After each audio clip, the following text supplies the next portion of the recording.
Sesi mengaji, belajar Islam lebih dekat. Assalamualaikum warahmatullahi wabarakatuh. Innal hamdalillah nahmaduhu wa nasta'inuhu wa nastaghfiruh wa na'udzu billahi min syururi anfusina wa min sayyiati a'malina.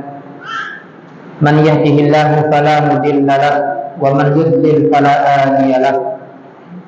Asyhadu an la ilaha illallah wahdahu la syarika lah wa asyhadu anna Muhammadan abduhu wa rasuluh. Amma ba'd. Jamaah kaum muslimin wal muslimat rahimani wa rahimakumullah. Kembali kita memanjatkan puja dan puji syukur kepada Allah Subhanahu wa taala, memuji Allah atas segala nikmat yang Allah berikan kepada kita, yang semoga Allah Subhanahu wa taala memberikan kepada kita keistiqomahan di dalam keimanan kepada Allah Subhanahu wa taala, diberikan istiqomah di dalam menuntut ilmu, diberikan keistiqomahan untuk semangat di dalam beribadah dan beramal. Dan kita juga meminta kepada Allah Subhanahu wa taala agar Allah senantiasa terus membimbing kita kepada jalan yang lurus, kepada perbuatan yang baik, dan kita berlindung kepada Allah Subhanahu wa taala dari keburukan, dari kejahatan baik dalam diri kita ataupun kejahatan dari makhluk yang lain.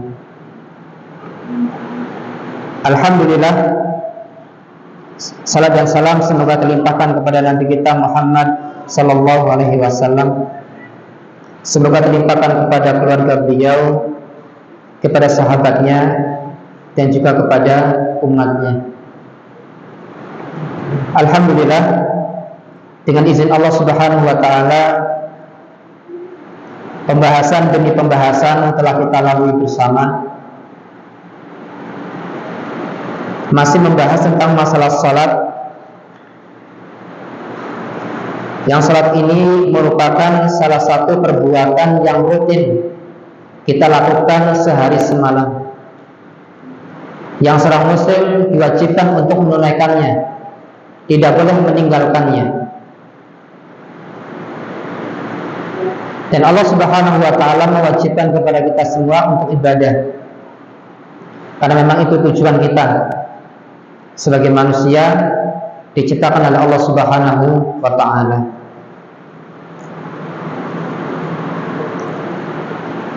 Di sini pembahasan berikutnya mengenai jumlah minimal salat berjamaah. Minimal berapa orang dikatakan berjamaah? Kalau di dalam kitab Nahwu, yang namanya jamaah itu minimal 3, jumlahnya 3. Itu kalau dalam ilmu Nahwu, ya, jumlahnya 3 minimal. Insyaallah, syukran. Paling banyak berapa? Paling banyak tidak terhingga jumlahnya. Ya, itu kalau dalam ilmu Nahwu. Jadi ada mufrad, ada musanna, ada jamak. Kalau mufrad itu jumlahnya 1, kalau musanna jumlahnya 2, kalau jamak jumlahnya 3 atau lebih, tidak terhingga. Itu dalam ilmu Nahwu yang disebut dengan jamaah atau jamak. Yang sudah belajar insya Allah, ya, ngerti bahasa Arab, ya. Walaupun nanti ada pembahasan tentang isim-isim yang dirofa, isim-isim yang dinasab, fi'il-fi'il yang dijazm, ya, dan sebagainya. Nah, terus di dalam sholat, berapa sih minimal orang itu dikatakan berjamaah? Maka dikatakan oleh Syekh Abu Bakar Jabil Al-Jazairi, beliau mengatakan jumlah minimal orang yang menunaikan sholat berjamaah adalah 2 orang. Jadi kalau antum sholat cuma 2 orang, itu sudah dikatakan berjamaah dan pahalanya sama seperti pahala berjamaah. Ya. Salat subuh misalkan, cuma 2 orang antara imam sama makmum, ya sudah, itu dikatakan berjamaah. Ya. Apalagi sholat duhur, sholat asar, ya 2 orang sudah dikatakan berjamaah. Ya. Dan di kita, ya, kadang yang menjadi imam itu adalah orang yang adzan.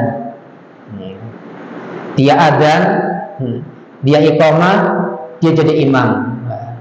Jadi yang datang itu makmum. Ya. Gitu Pak ya. Masya Allah ya, pahalanya besar. Itu kalau tidak ada imam rawatib, ya. Kalau ada imam rawatib, maka dia ditunjuk menjadi imam di dalam sholat. Jadi minimal dikatakan berjamaah adalah 2 orang. Paling banyak berapa? Ya paling banyak ya terserah. Mau sampai melebar-melebar ke jembatan atau kemana ya. Itu semakin banyak semakin bagus ya. Dan kita sudah jelaskan syarat-syarat menjadi imam. Yang pertama apa? Orang yang paling paham tentang Al-Quran. Kalau ada orang yang sama-sama baca Qurannya bagus, pemahaman agamanya sama, mengenal sunnahnya sama, kemudian lebih dahulu hijrah juga sama, usianya juga sama, kira-kira yang paling berat menjadi imam yang mana ini? Kok sama semua? Ayo yang mana?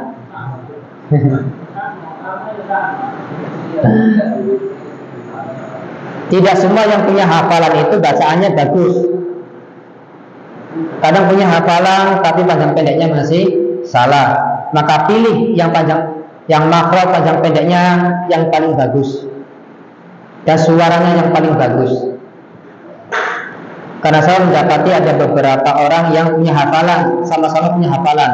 Yang ini bagus tajwidnya, panjang pendeknya, makhrajnya. Yang ini masih banyak salah dalam tasdidnya, panjang pendeknya. Maka pilih yang paling bagus ini untuk menjadi imam. Ya. Jadi bukan hanya sekedar banyaknya hafalan, tapi dilihat bacaannya. Ya.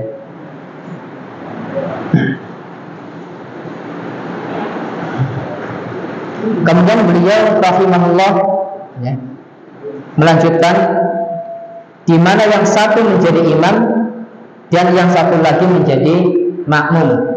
Jadi posisi imam itu di sebelah kiri, posisi makmum di sebelah kanan. Itu kalau sholatnya 2 orang, ya 2 orang.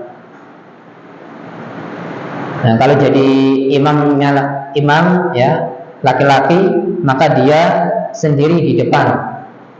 Terus bagaimana kalau perempuan semua? Ya. Apakah posisi imamnya sama seperti posisi imamnya laki-laki? Ya kalau semuanya perempuan semua, ya perempuan semua nih, nggak ada laki-laki, maka posisi imam bagi perempuan adalah di tengah-tengah satu barisan. Jadi enggak maju satu enggak. Jadi, nah ini misalkan perempuan semua berjamaah, maka posisi imam perempuan adalah di tengah-tengah sebaris dengan makmumnya. Ini kalau perempuan semua. Tapi kalau laki-laki semua atau laki-laki perempuan, maka satu orang maju menjadi imam. Ya. Dan mungkin pembahasan tentang masalah imamnya perempuan, mungkin sebagian belum ada yang tahu. Ya, tahunya itu ya seperti imamnya laki-laki maju satu. Ya.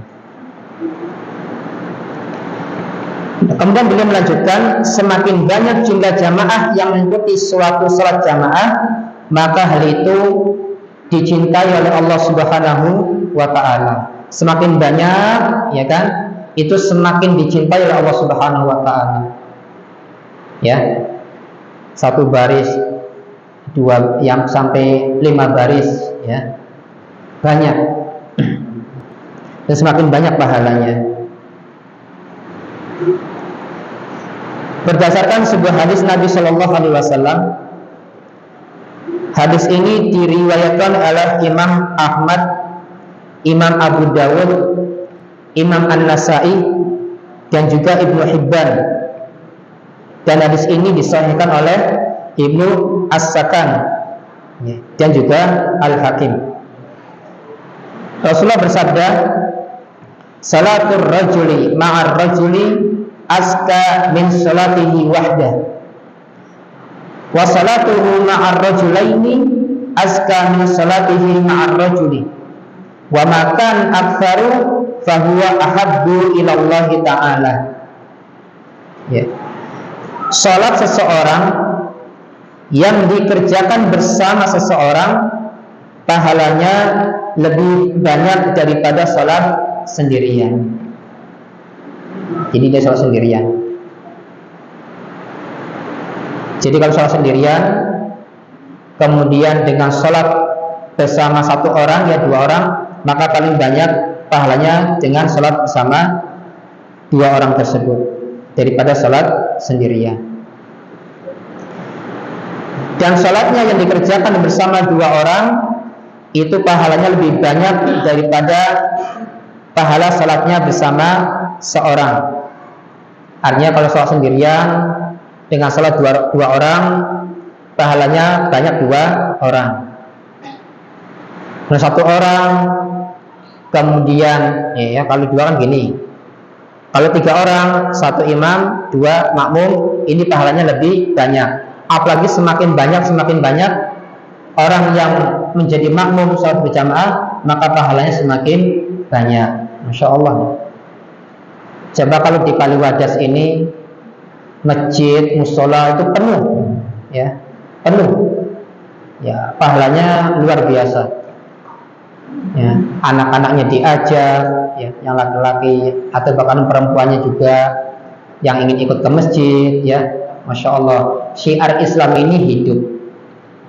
Syiar Islam itu hidup. Dan memang kuncinya kekuatan umat Islam itu ada pada sholat. Ya, kalau umat Islamnya sendiri sering meninggalkan sholat, bagaimana umat Islam akan punya kekuatan? Tiangnya agama saja ditinggalkan, ya, yang menjadi rukun Islam yang kedua setelah 2 kalimat syahadat. Kemudian wa makana aktsaru fa huwa ahabbu ila Allah taala, dan semakin banyak jumlah jamaahnya, niscaya semakin dicintai oleh Allah Subhanahu wa taala. Ya. Kita yang hadir salat berjamaah, ya, banyak jumlahnya, itu dicintai oleh Allah Subhanahu wa taala. Kemudian ini tentang masalah jumlah di dalam salat yang dihitung sebagai salat berjamaah. Kemudian kata Syekh Abu Bakar Jabir Az-Zazairi, salat yang dilakukan di masjid itu lebih utama, dan masjid yang jauh jaraknya lebih utama daripada masjid yang jaraknya dekat. Ya, jadi kalau antum ada 2 masjid, ya, antum rumahnya di sini, ada masjid di sana, ada masjid di sana. Biasanya kalau malas itu paling pilih yang dekat. Tapi bagi orang yang pahalanya pengen banyak, cari masjid yang jauh. Ya, kalau ada yang dekat, ngapain yang jauh? Ya, gitu kan, sama-sama sholat berjamaah. berjamaah. Maksudnya ini pahalanya. Kalau ikut sholat berjamaahnya, insya Allah sama, ya. Nah, maka dari itu ini tentang masalah kalau pengen pahalanya lebih banyak, cari masjid yang jauh. Nah,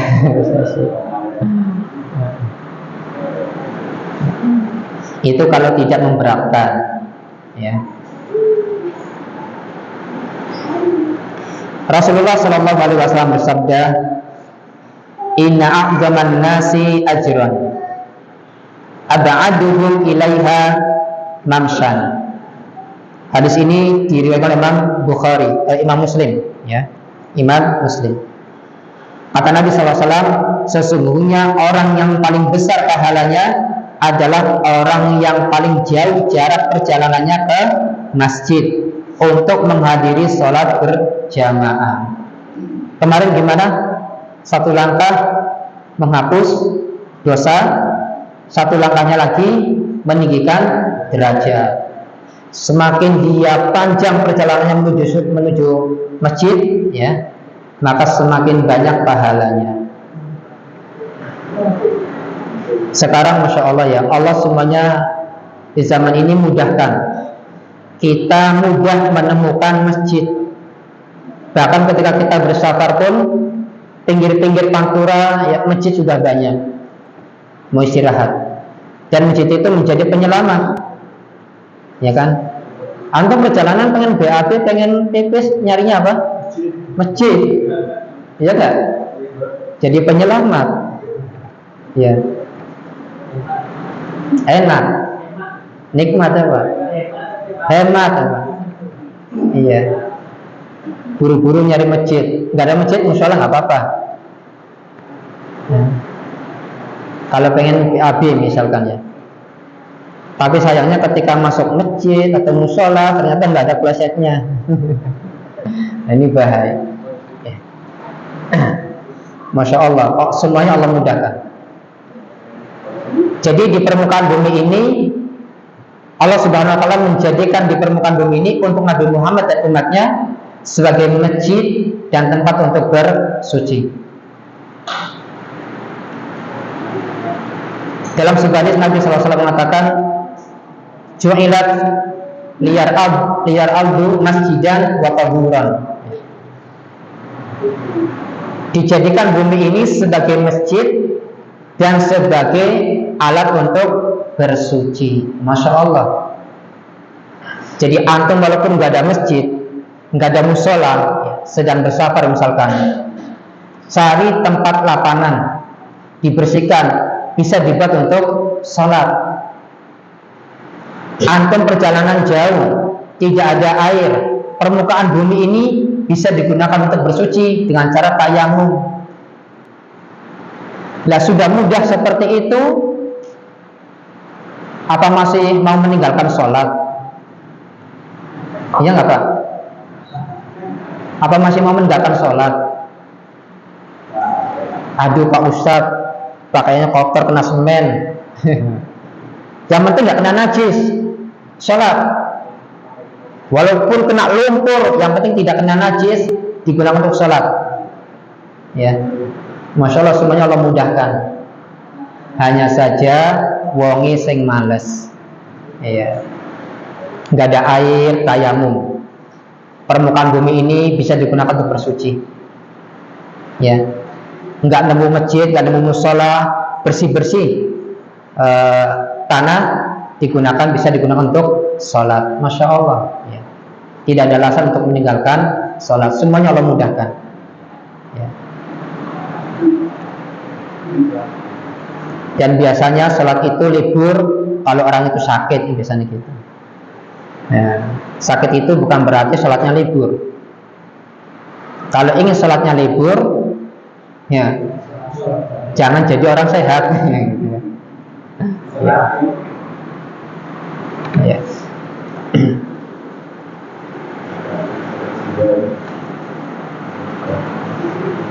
Kemudian kita masuki kepada pembahasan yang berikutnya, ya. Kehadiran kaum wanita dalam sholat berjamaah. Tadi dalam sholat berjamaah minimal berapa jumlahnya? 2. Semakin banyak, pahalanya semakin banyak. Diajak anak-anaknya yang laki-laki, cucunya yang laki-laki, cicitnya yang laki-laki. Setelah cicit apa lagi Pak? Cucu, cicit apa lagi? Hah? Apa namanya? Saya nggak tahu. Apa? Ya diajak, ya kan? Untuk ke masjid sholat berjamaah. Nah kalau bapaknya aja sendiri malas ke masjid, ya bagaimana anaknya? Ya, oh bapaknya aja malas ke masjid, ya kan? Bapaknya nyuruh ke masjid, ya, bapak nyuruh anaknya ke masjid. Tapi bapaknya sendiri nongkrong di TV, ya, nonton sinetron, nonton bola. Ya. Nah, ini bapak yang tidak bisa memberikan contoh yang baik buat anak-anaknya. Kalau anak itu ingin disuruh ke masjid, ya bapaknya ke masjid juga, digandeng. Ya nak, kita sama-sama pergi ke masjid, bukan cuma nyuruh kok. Kok bapak nggak ke masjid? Nanti sholatnya di rumah. Berarti tidak bisa ngasih contoh. Ya. Dan wajib bagi seorang perempuan memilih calon suami yang kira-kira bisa menjadi imam di dalam keluarga, yang akidahnya bagus, pemahamannya bagus, rajin sholat 5 waktu, ya, yang paham agama, biar dibimbing istri dan anaknya. Kalau seorang suami tidak paham agama, kira-kira bisa membimbing keluarganya nggak Pak? Bisa membimbing, mengantarkan ke surga nggak? Enggak. Sholatnya aja males atau bolong-bolong. Padahal sebagai seorang suami wajib untuk mengajarkan agama kepada istri dan anaknya. Ya, wajib.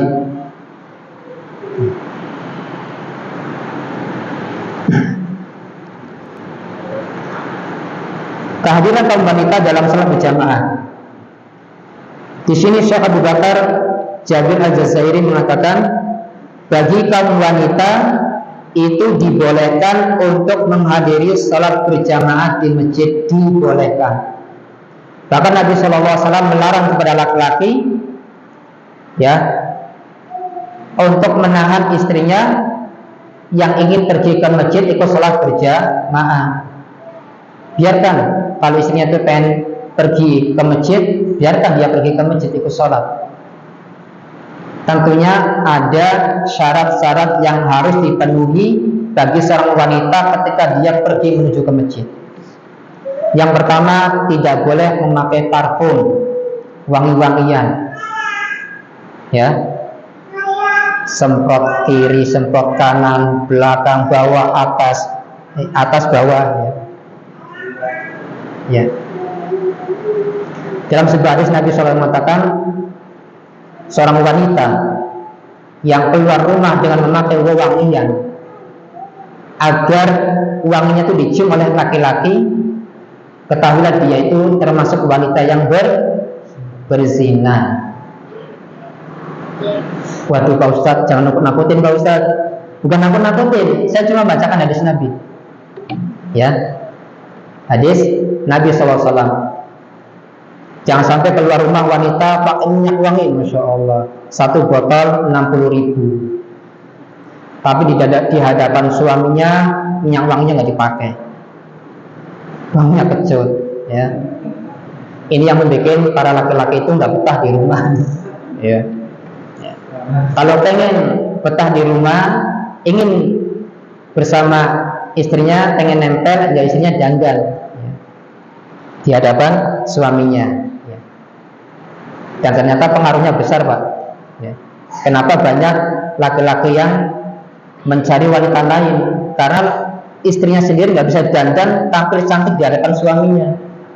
Akhirnya membandingkan antara istrinya dengan istri orang lain. Akhirnya apa? Rasa cintanya itu bisa jadi hilang terhadap istrinya. Hasrat kepada istrinya itu hilang. Dia berhasrat kepada wanita yang lain. Akhirnya terjadilah perselingkuhan. Sudah selingkuh, terjadi zina, ya. Hanya bagi ibu-ibu, ya, memperbaiki diri, ya. Nah, bagi kaum wanita dibolehkan untuk menghadiri salat berjamaah di masjid jika dipandang aman dari fitnah laki-laki. Apa sih artinya fitnah, Pak? Fitnah itu artinya apa? Godaan. Godaan. Ya. Dan tidak dikhawatirkan adanya gangguan. Jadi ketika wanita itu pergi ke masjid, yang pertama aman dari fitnah laki-laki. Biasanya laki-laki melihat, ada cewek cantik pergi ke masjid, ya. Ini ya memunculkan syahwat, godaan. Ya, pertama tidak boleh memakai wangi-wangian ketika menuju ke masjid, aman dari fitnah, dan ketika keluar dari rumah menuju ke masjid dalam kondisi dia menutup aurat. Menutup aurat. Aurat wanita itu dari mana? Dari ujung rambut sampai ujung kaki, kecuali kedua telapak tangan dan muka. Nah, kalau sekarang banyak wanita yang pergi menuju ke masjid, dari rumah keluar cuma pakai kerudung, ini betisnya masih kelihatan jalan, ya, betisnya masih kelihatan. Nanti makanya kalau sudah masuk masjid banyak nggak? Banyak. Pak Antum juga ngeliat juga. Nah, ditutup semuanya, baru menuju ke masjid. Nabi Shallallahu Alaihi Wasallam bersabda dalam sebuah hadis yang diriwayatkan Imam Ahmad, Abu Dawud dengan sanad yang sahih, Rasul bersabda, la tamna'u ima Allahi masajidallahi. Janganlah kamu melarang para wanita dari hamba-hamba Allah untuk mendatangi masjid-masjid Allah. Jangan dilarang. Ya. Biarkan. Mungkin dia di rumah terus jenuh, ya kan? Sekali-kali ingin sholat berjamaah di masjid, ya kan? Kadang wanita jenuh, apalagi tarawih. Oh, kalau tarawih sendirian kayaknya kurang marem. Oh, enggak enak. Kalau sama-sama, ya, terasa nikmat mendengarkan bacaan, ya. Kalau sendirian, alhamdulillahirabbil alamin, sambil ngantuk-ngantuk. Sholat jamaah juga ngantuk juga. Ya, kalau di pondok-pondok itu sholat tarawih itu 11 rakaat 1 jam. Nah, kalau di sini bubar udah 1 jam. Iya. Kabur. Iya. Belakangnya tambah kosong. Iya kan? Terakhir tinggal 1 shop, samping kiri kanannya kosong, ya.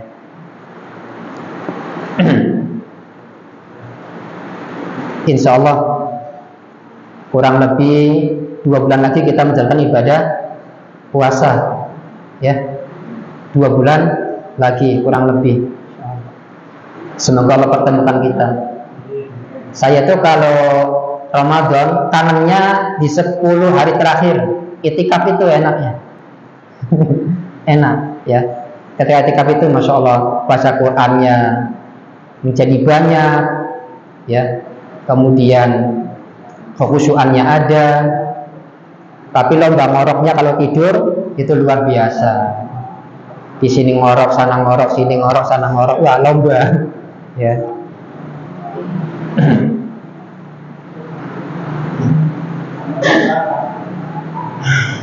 Yang malam itu Lailatul Qadar, kalau kita mendapatinya Lailatul Qadar itu lebih baik daripada ibadah 1000 bulan, Masya Allah.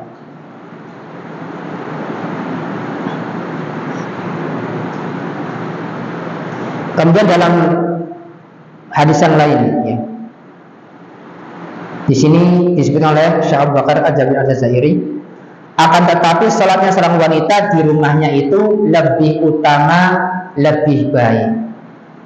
Hadis pertama melarang para suami kepada istrinya yang ingin salat berjamaah di masjid, ya, karena perintah salat untuk perempuan adalah di rumah, sehingga salat wanita di rumahnya itu lebih baik, tertutup, aman dari fitnah laki-laki.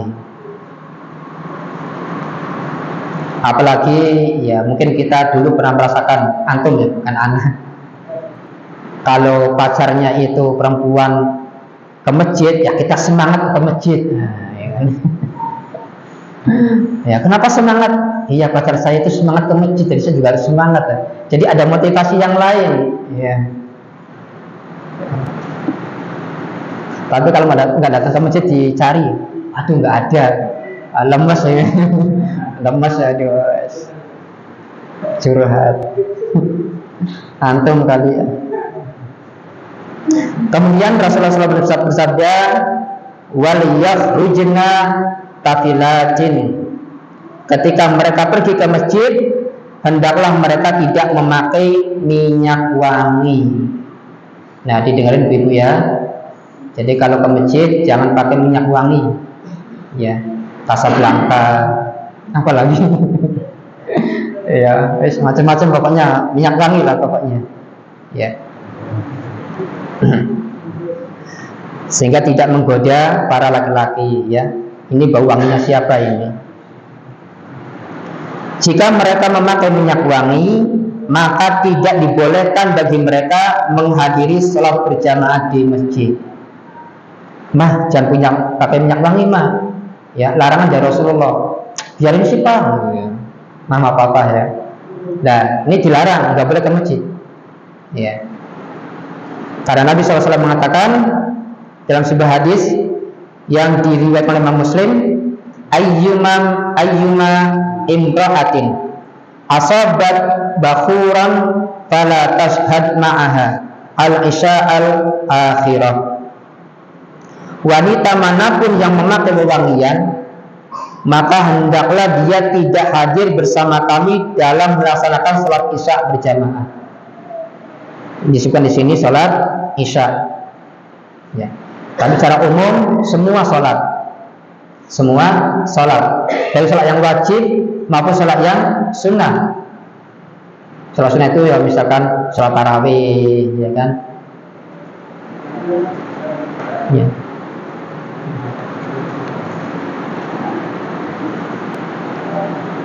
Kemudian kata beliau di sini melanjutkan, akan tetapi sholat seorang wanita yang dikerjakan di rumahnya itu lebih utama, lebih baik dan pahalanya lebih besar. Karena Nabi perintahkan kepada para wanita untuk sholat di rumah. Kalau wanita sholat di rumah dengan sholat di masjid, itu pahalanya lebih besar sholat di rumah. Karena perintah kepada wanita adalah di rumah. Tapi kalau datang ke masjid, maka suami tidak boleh melarang dengan syarat-syarat yang tadi. Apa aja syaratnya tadi? Aman dari fitnah, tidak pakai minyak wangi-wangian, dan menutup aurat. Ya. Rasul bersabda, wa buyutuhunna khairan lahunna. Rumah-rumah mereka itu lebih baik, lebih utama bagi mereka kaum perempuan. Ya, hadis ini diriwayatkan oleh Imam Abu Dawud.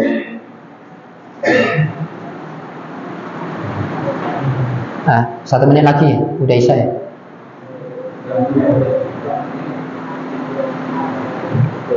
Kita cukupkan sampai di sini, ya. Selesai pembahasan tentang jumlah minimal dalam sholat jamaah dan juga kehadiran kaum wanita dalam sholat jamaah. Karena ada beberapa para wanita itu iri kepada para laki-laki. Oh, enak ya laki-laki ya, berjamaah di masjid pahalanya banyak. Sedangkan kami perempuan di rumah pahalanya 1. Oh enggak. Justru mereka di rumah itu lebih banyak pahalanya daripada sholat di masjid. Ya. Nah, maka dari itu dengan adanya hadis-hadis Nabi SAW menjadi tenanglah bagi para wanita. Ya, sampai di sini. Ya. Insya Allah kami lanjutkan sedikit, mungkin setelah sholat isya. Ya. Wassallallahu ala nabiyina Muhammadin wa ala alihi washabihi ajma'in. Walhamdulillahirabbil alamin. Wassalamualaikum warahmatullahi wabarakatuh.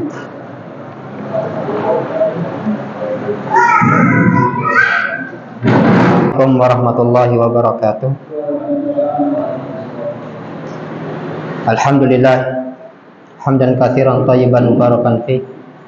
Asyhadu an la ilaha illallah iqraran bihi wa tauhidan wa asyhadu anna Muhammadan abduhu wa rasuluh. Amma ba'd. Jamaah yang dimuliakan Allah Subhanahu wa taala,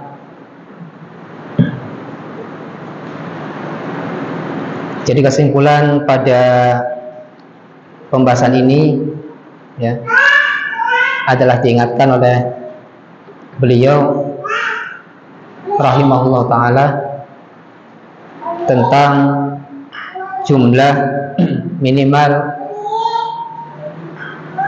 salat berjamaah, dan juga beliau menyebutkan hadis Nabi Shallallahu Alaihi Wasallam tentang pahala yang begitu besar semakin banyak orang yang sholat berjamaah. Dan juga di sini Nabi Shallallahu Alaihi Wasallam hadisnya disebutkan oleh beliau di sini, bagi laki-laki melarang para wanita, entah itu istrinya atau anaknya, yang ingin menghadiri salat berjamaah dengan syarat-syarat yang sudah kita sebutkan tadi. Dan Nabi Shallallahu Alaihi Wasallam melarang kepada para wanita yang dia memaksakan dirinya ketika menghadiri salat berjamaah memakai wangi-wangian. Dan begitu besar pahala yang akan kita dapat ketika kita berjalan kaki menuju ke masjid semata-mata ingin menunaikan salat berjamaah di masjid.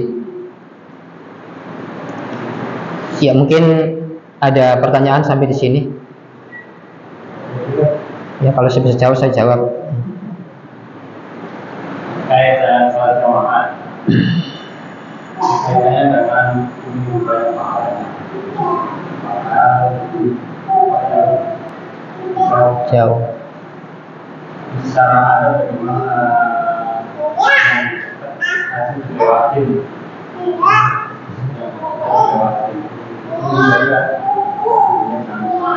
Fitnah.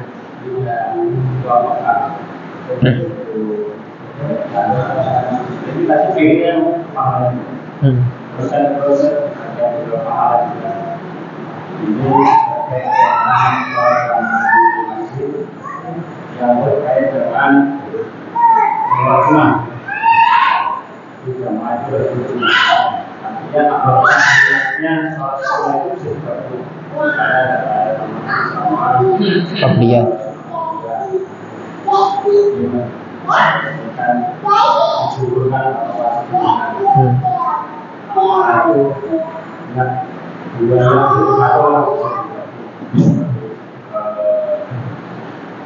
Kopiah sama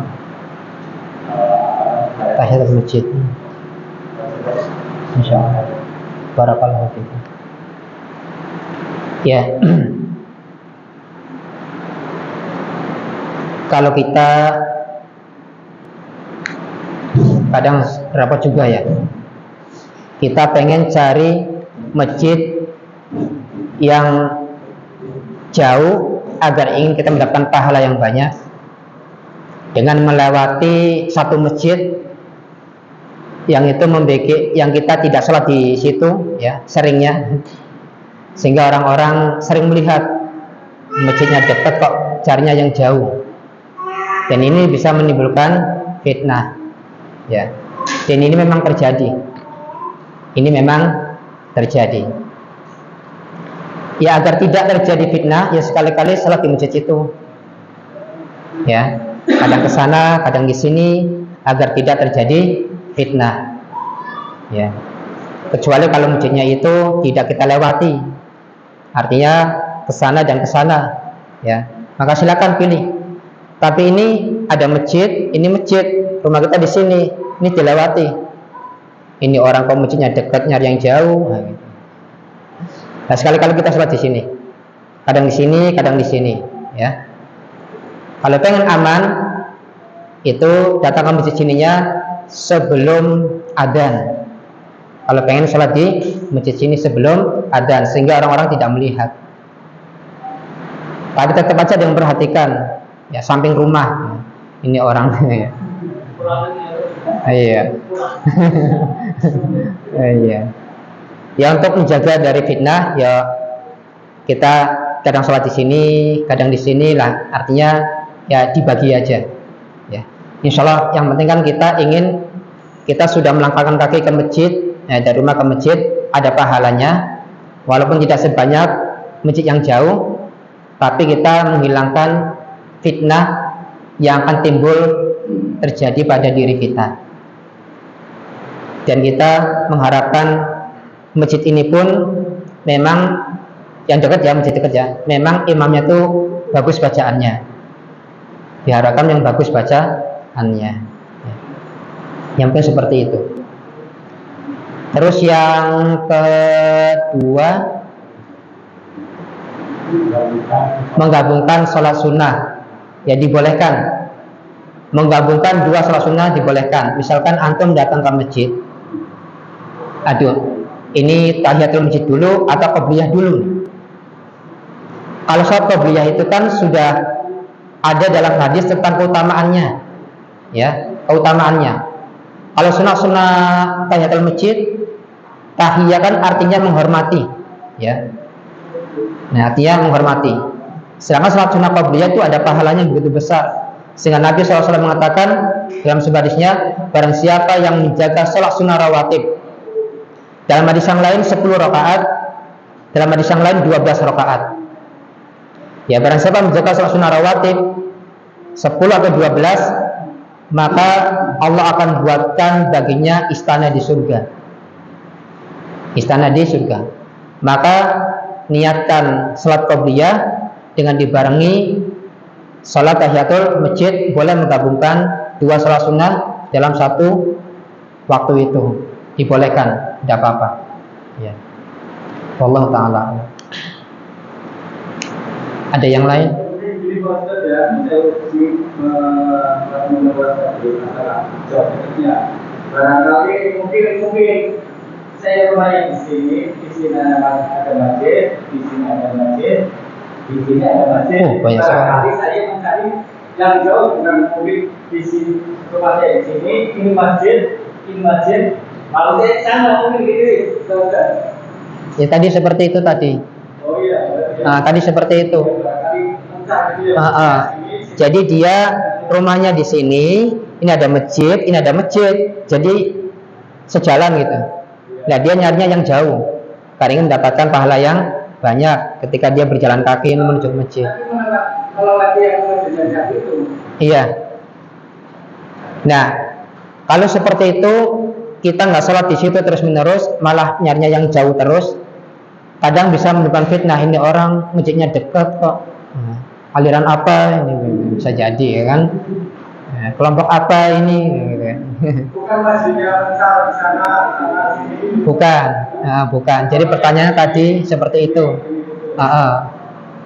Jadi menuju ke masjid sana tapi ngelewatin masjid itu, ya. Jadi sejalan. Ya, itu pertanyaan tadi. Kalau misalnya mencar sana, sini, belakang, ya itu terserah insya Allah. Tapi kalau sudah melewati, itu kadang menimbulkan fitnah. Yang dekat aja ada kok malah nyari yang jauh, gitu kan? Nanti disangkanya aliran apa, ini kelompok tersendiri. Ya, entah ISIS apa sosis. Gitu. Ada yang lain?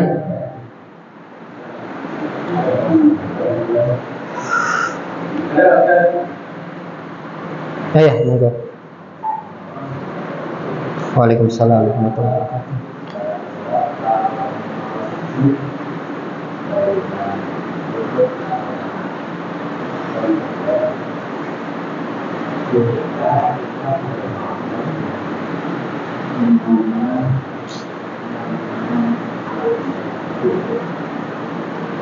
Waduh, berat juga pertanyaannya.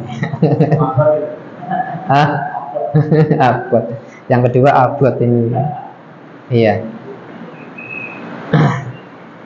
insya Allah dua-duanya dibolehkan. Ketika kita mau sujud, dahulukan tangan dulu atau lutut dulu, itu dua-duanya dibolehkan. Ya, dibolehkan. Jadi boleh lutut dulu, boleh tangan terlebih dahulu, insya Allah dibolehkan itu. Yang kedua, gimana antum bisa jawab? Penyembah kubur, pengagung kuburan, jadi imam kita, jadi makmum, gimana? Iya. Iya, iya.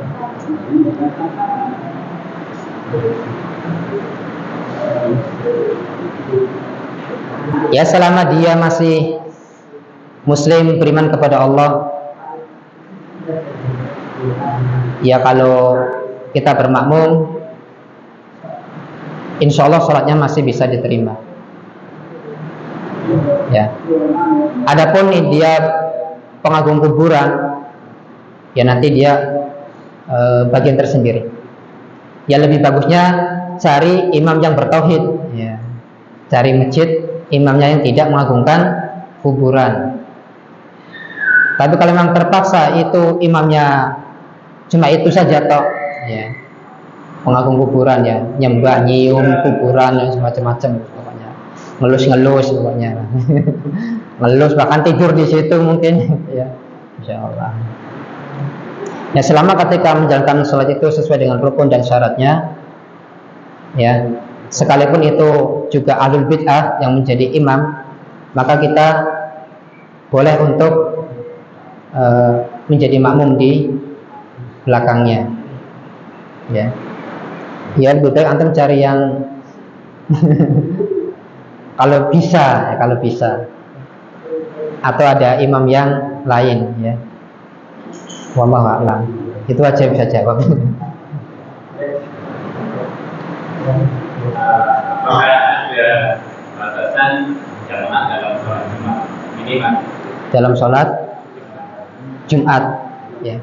Dalam sholat Jumat, ya, kalau memang ada yang berpendapat minimal 40 orang. Tapi ini pendapatnya dibantah oleh banyak ulama. Yang penting di dalam sholat Jumat itu terpenuhi rukun dan syaratnya. Ya. Ada khatib, ya kan? Ada khatib. Nah, gimana kalau misalkan satu kampung ada masjid yang hadir kurang dari 40, apakah meninggalkan sholat Jumat? Ya jangan. Tidak ada batasan minimal, tidak ada batasan minimal. Selagi itu rukun dan syaratnya terpenuhi untuk sholat Jumat, boleh didirikan sholat Jumat. Tidak ada berpendapat 40, kalau nggak 40 orang, ya nggak sah sholat Jumatnya. Nah, ini coba dirurut, ada nggak syarat harus 40 orang? Ternyata tidak ada. Itu cuma pendapat, ya. Jadi kadang pendapat itu ya bisa-bisa saja, namanya juga pendapat. Tapi kita kembali kepada contoh Rasulullah SAW, ya, kembali kepada rukun dan syarat didirikan sholat Jumat, ya.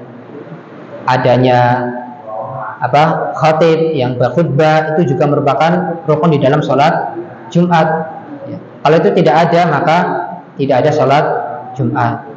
Jadi itu banyak dibantah kalau misalkan minimal 40 orang, ya. Jadi itu bukan syarat. Kurang dari 40 pun bisa didirikan sholat Jumat, ya. Wallahu ta'ala a'lam.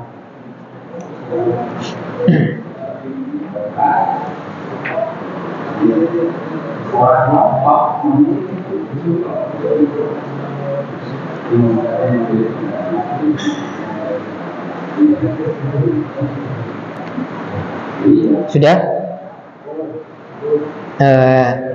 Seperti biasa mau bagi hadiah dulu, ada 2 buku nih. Suku Praktis Sifat Sholat Nabi, ya. Yang bisa jawab tak kasih.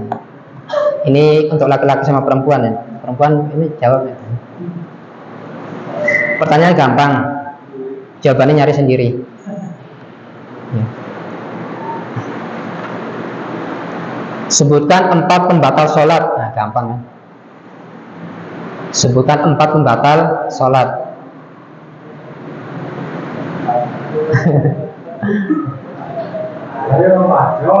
Ayo.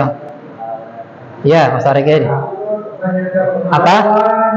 Satu kentut. Makan daging onta. Makan daging ayam.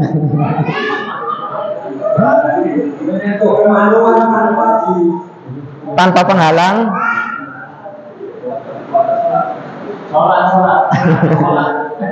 Tadi pembatal sholat apa pembatal wudhu? Pembatal wudhu tadi ya. Coba yang lain apa? Pembatal sholat. Alah sebutkan tadi itu pembatal wudhu. Ya. Ayo Pak. Oke. Hah? Buang kentut. Berbicara. Gila.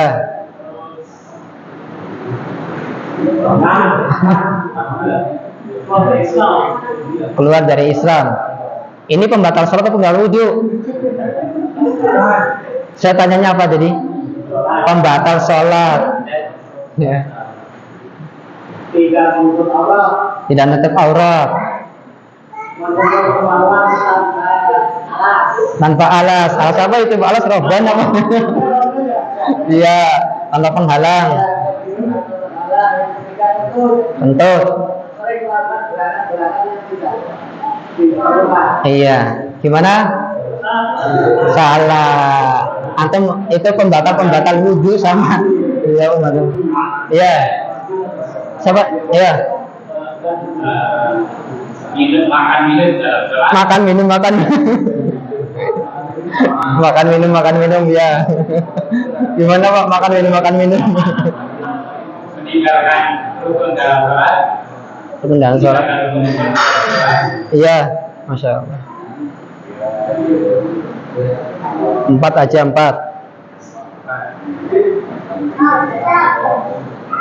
1. Berbicara dan tertawa. Udah berapa itu? Makan, minum, tertawa, berbicara. Apa lagi tadi? Makan. Ya. Kalau kentut pembatal wudhu atau pembatal sholat? Wudhu. Gimana tadi jawabannya? Makan, minum, tertawa, bicara. 4 kan? Kurang. Apa Pak?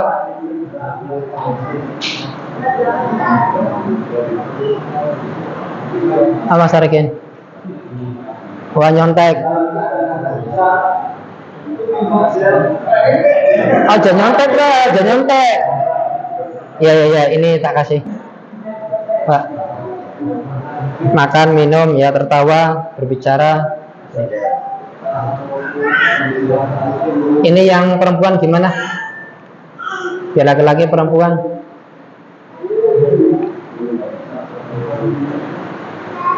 Gimana, Mas? Ada mic-nya ya? Ada, udah dikasih. Belum. Maaf nih ya, biar yang laki-laki dapat, yang perempuan dapat.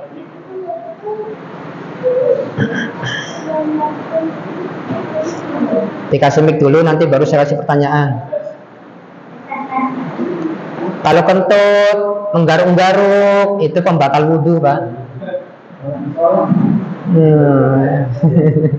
Maksudnya ketika kita sholat, ya kita melakukan tertawa, ngobrol, itu pembatal sholat, sehingga tidak usah wudhu lagi.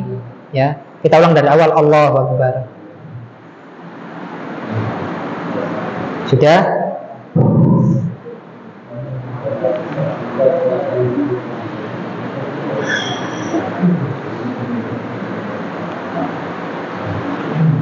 Gak apa-apa ya, jam 8 lewat sedikit. Sudah. Sebutkan 4 hal yang dimakruhkan di dalam sholat. Ini pembahasan yang dulu-dulu nih. Masih ingat apa enggak? Antum jangan sampai tidak bisa membedakan mana pembatal wudhu, mana pembatal sholat. Sebutkan 4 saja hal-hal yang dimakruhkan di dalam sholat. Waalaikumsalam warahmatullahi wabarakatuh. Ya, monggo. Ya.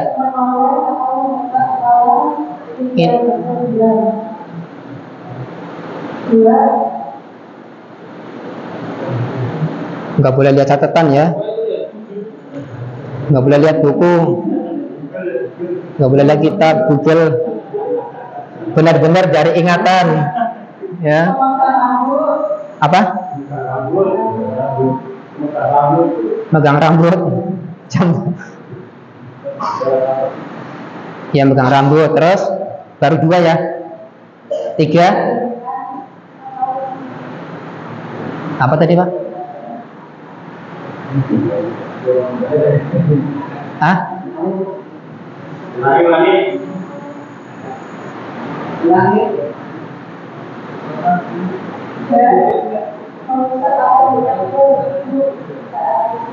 Iya, satu lagi. Iya, udah 4 ya. Iya.